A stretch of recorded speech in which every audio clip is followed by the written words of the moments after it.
dunidan wax walba ayaa ka dhaca mar walbana warka ku soo gaaraya ma ahan mid farxad leh.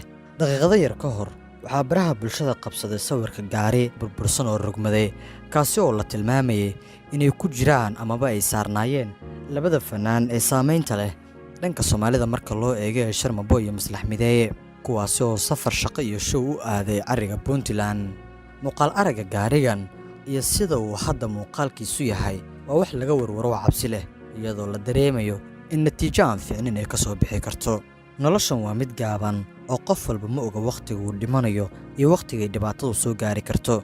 isbuucan waxay u ahayd Sharma Boy iyo Maslax Mideeye isbuuc dhibaataysan oo ay dagaal baraha bulshada kula galeen shakhsiyaad kale oo saameyn ku leh baraha bulshada. kaliya fankooda ma uusan noqon mid saameyn leh, laakiin isqabqabsiga baraha bulshada ayaa ka dhigaya maalmahooda kuwa aan fiicnayn.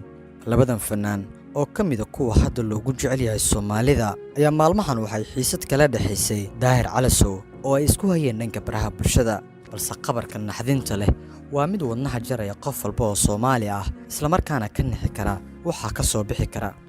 si walba oo ay marxaladdu tahay waqtigan sheekadu way iskala tagtay dagaalka baraha bulshada.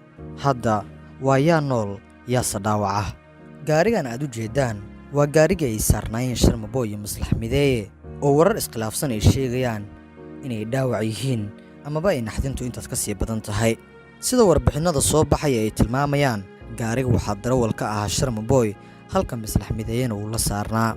tani waa dhacdo murugo leh oo naxdin leh oo qalbiga taabanaysa. saacadaha soo socda waxaa la filayaa in war uu ka soo bixi doono xaaladooda caafimaad iyo sida ay tahay.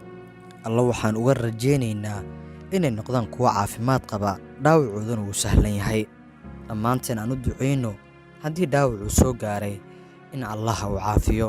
aad iyo aad ayaan uga naxay markaan arkay gaarigan iyo inay ku jireen wejiyada Sharma Boy iyo Maslax Mideeye oo ah laba ka mid ah fanaaniinta kuwooda ugu qalbiga wanaagsan. aragtidaada ku soo qor qaybta hoose ee commentiga muuqaalkanna gaarsiiya asxaabta kale si ay u ogaadaan dhibaatada dhacday iyo inay u soo duceeyaan fanaaniintan iyo shakhsiyaadkii kale ee gaariga la saarnaa. waad ku mahadsan tahay daawashada muuqaalkan.